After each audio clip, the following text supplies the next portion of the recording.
चला तर बघूया व्हेजिटेबल पोहा कटलेटची रेसिपी।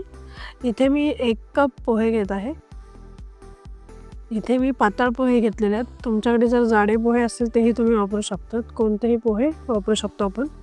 तर आता पोहे आपण धुवून घेऊया।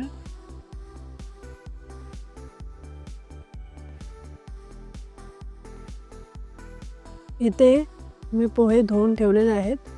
आता आपण हे असं बाउलवर गाळणीत ठेवून देऊया, जेणेकरून त्यातलं एक्सेस पाणी काय असेल तर ते ड्रेन होऊन जाईल। आता आपल्या पुढच्या कृतीची आपण तयारी करणार आहोत। इथे मी 3 बटाटे उकडून घेतलेले आहेत, तर ते साल काढून आपण ह्याला किसून घेणार आहोत।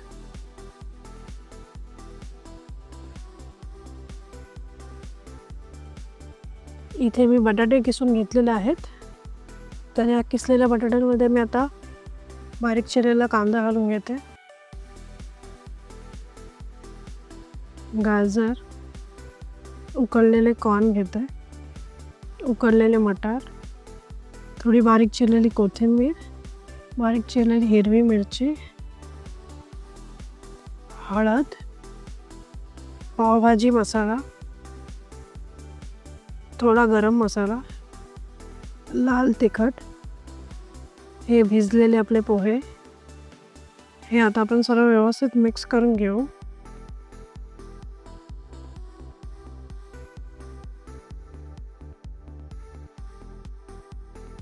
यामध्ये तुम्ही आवडत्या तुमच्या भाज्या जसं शिमला मिरची टाकू शकता, फरसबी बारीक करून टाकू शकता। यामध्ये आपण मीठ घालणार आहोत। तसंच याला व्यवस्थित बाइंडिंग यायला हवी आहे, त्यामुळे त्याच्यासाठी आपण बेसन घालणार आहोत।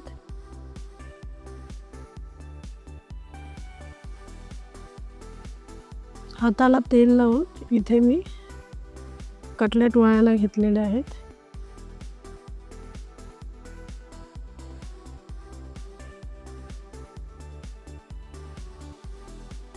1 कप पोह्यामध्ये आपले 20 ते 21 कटलेट बनवून झालेले आहेत। तर तेल व्यवस्थित तापलं गेलेलं आहे। आता हे आपण कटलेट तेलात सोडूया।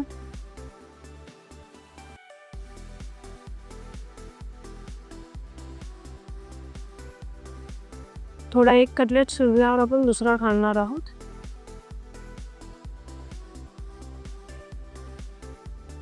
थोडा तो फ्राय झाल्यावर आपण दुसरा कटलेट सोडलेला आहे।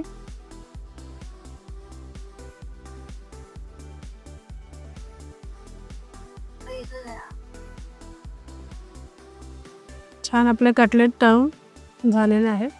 आता आपण हे सगळे कटलेट अशा प्रकारे तळून घेऊया। अशा प्रकारे आपले व्हेजिटेबल पोहा कटलेट तयार झालेले आहेत।